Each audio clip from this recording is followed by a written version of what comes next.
نواز شریف کو شیر کا نشان دے دیا، مت ماری گئی تھی آپ کی،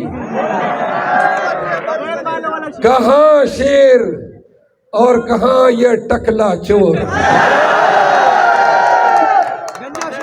زرداری زرداری وہ خاندان ہے، یہ وہ ٹھبر ہے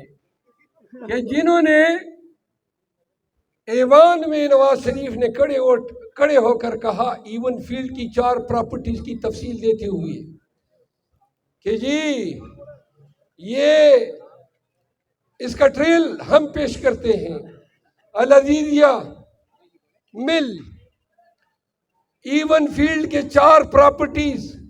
حسن نواز شریف کے ایک گھر کی مالیت 16 ارب روپے، مقصود چپڑاسی کے 24 ارب روپے، شہباز شریف کے 14 ارب روپے، بھول گئے وہ یہ داستانیں؟ یہی عدالتوں نے ان کو سزائیں دی، اسی نیب نے خاموش اسی نیب نے ان کو پروسیکیوٹ کیا، لیکن آج نیب اور عدالتیں ان کی تطہیر میں لگی ہے۔ نواز شریف کو لایا جاتا ہے تو مغل شہنشاہ کی طرح کارپٹوں پہ ان کو شرف بازیابی جو ہے حاصل ہوتی ہے۔ مینار پاکستان پہ ایک مہنگا ترین جلسہ کرتا ہے، اور اب وزارت عظمیٰ کے دعوے کرنے والی جماعت الیکشن کے دوران اور گزشتہ 65 ایام میں ایک جلسہ تک نہیں کر سکی، اور دعوے ہیں کہ یہ وزیر اعظم بنے گا۔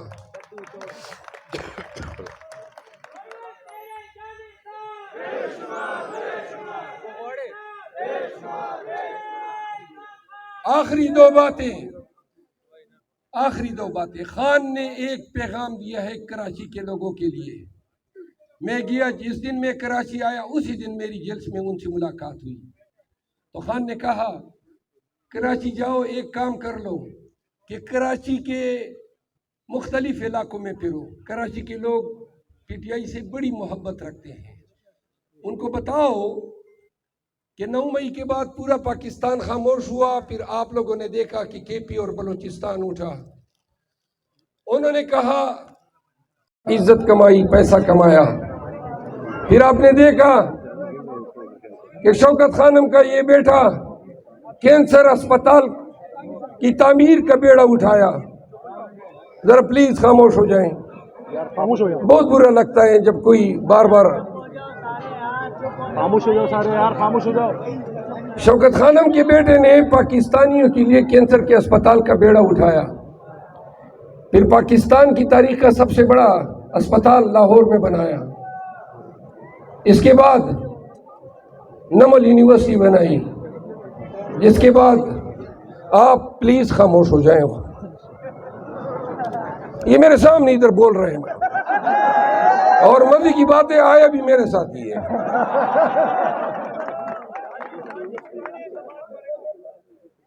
پھر انہوں نے پشاور میں شوکت خانم بنائی۔ کل حیدرآباد جاتے ہوئے راستے میں نے دیکھا کہ کراچی کا شوکت خانم جو ہے وہ بھی پوری آب و تاب کے ساتھ اب نمودار ہو چکا ہے۔ نمل یونیورسٹی 1000 ایکڑ پہ بنائی، القادر یونیورسٹی کی بنیاد ڈالی، پھر پاکستان کے وزیر اعظم کے طور پہ جبکہ ملک اور دنیا بھر میں کورونا کی تباہ کاریاں مچی ہوئی تھیں، اور 2 سال پاکستان میں بھی معیشت اور تمام زندگی کا پہیہ رکا رہا، اس وقت پاکستان کے وزیر اعظم نے احساس کفالت پروگرام لانچ کیا، صحت کارڈ لانچ کیا، پناہ گاہیں تعمیر کی، پاکستان کے اندر نوجوانوں کے لیے اور پاکستانیوں کے لیے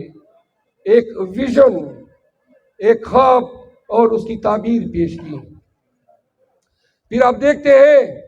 بات میں نے شروع کی کہ جب اپنے تکالیف کا میں موازنہ کرتا ہوں خان کے تکالیف سے، ہم تو پھر بھی زندگی میں بڑے کھردرے سخت حالات سے گزرے، لیکن ہمارا مرشد وہ تو بڑا ناز و نام میں پلا تھا۔ جب وہ گرفتار ہوا 9 مئی کو، میں اس وقت اسی جگہ پہ تھا۔ میں نے دیکھا کہ ہمارے شہزادے کو کس طرح ٹھوڈے مارے گئے، کس طرح جس کرسی پہ وہ بیٹھا تھا ان کو گرایا گیا، ان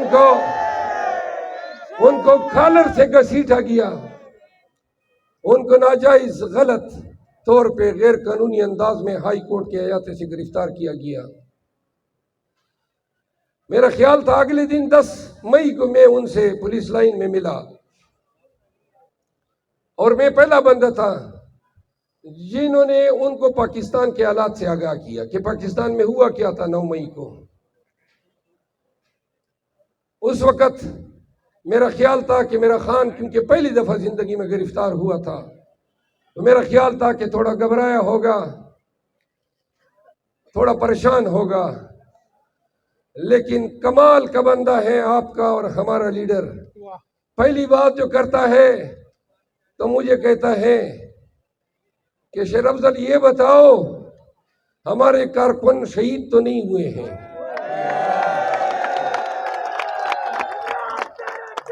اور جب میں نے آگاہ کیا، اس وقت تک ہمارے پاس جو ڈیٹا آیا تھا وہ 16 افراد کی شہادت کا تھا۔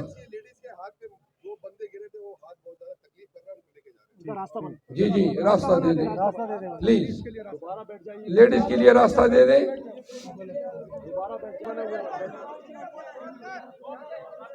دو بندے کی رہتے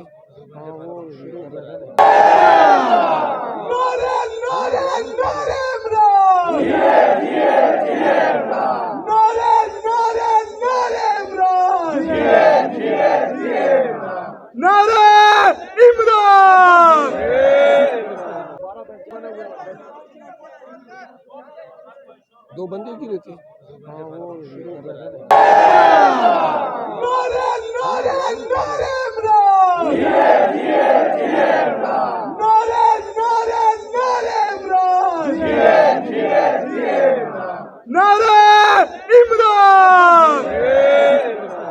خواتین کا احترام لازمی ہے، کل کے صورت سے جلدی سے راستہ دے دیں، جلدی سے، تکلیف میں مبتلا ہے تاکہ جلدی سے ان کو فرسٹ ایڈ ملے۔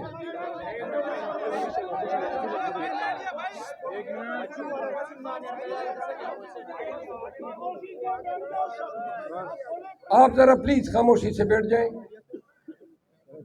تو خواتین و حضرات